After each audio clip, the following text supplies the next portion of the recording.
Hello दोस्तों, स्वागत है आप सभी का आपके अपने यूट्यूब चैनल मेहुजी क्लासेज में।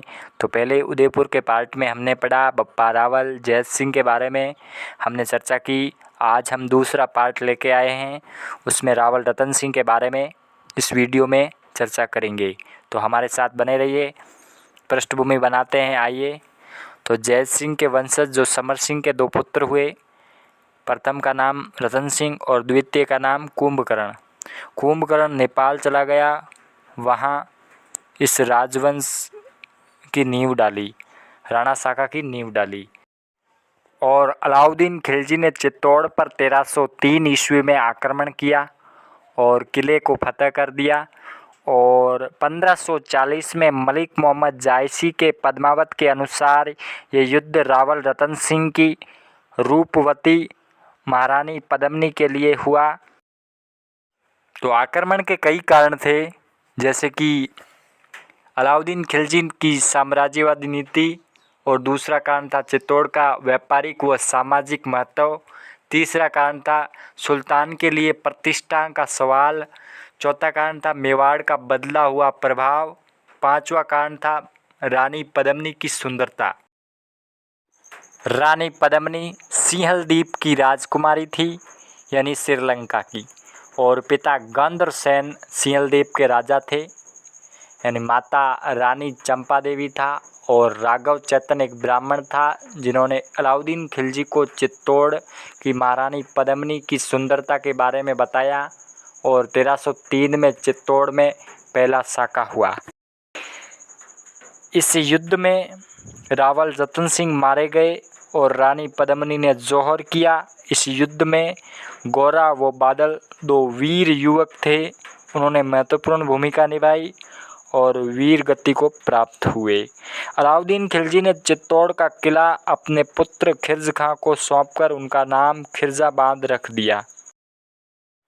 और रानी पद्मिनी के नेतृत्व में 1600 महिलाओं के साथ अग्नि जौहर किया गया, और रतन सिंह के नेतृत्व में केसरिया किया गया। और इस युद्ध में रानी ने अग्नि जौहर किया, वो राजा ने केसरिया धारण कर भूखे शेर की भांति दुश्मनों पर टूट पड़े। और रतन सिंह के 2 सेनापति थे, और गोरा और बादल दोनों वीर गति को प्राप्त हुए।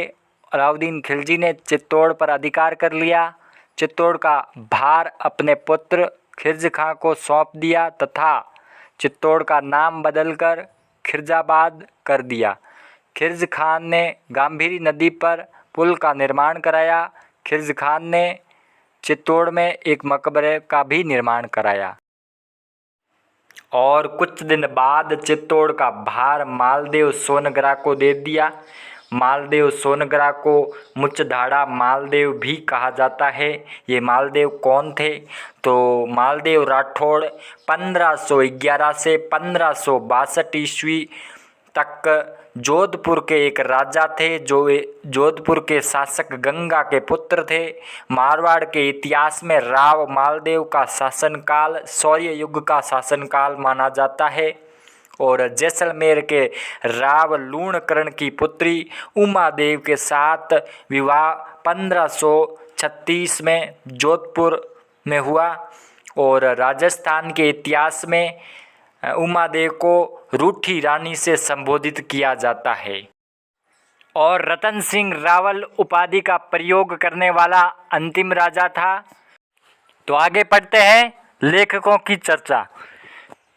तो लेखक मलिक मोहम्मद जायसी ने 1540 में पद्मावत की रचना की, और मैनोत नैन्सी तथा जेम्स टोड ने पद्मावती की कहानी को स्वीकार किया, परंतु सूर्यमल मिश्र ने इस कहानी को स्वीकार नहीं किया। आगे आते हैं अमीर खुसरो। पुस्तक थी उनकी खुजाइन उल फुतू तारीख अलाई। इस पुस्तक से अलाउद्दीन खिलजी के राजस्थान के आक्रमणों की जानकारी मिलती है। हेमरतन सूरी द्वारा गोरा और बादल की रचना की गई।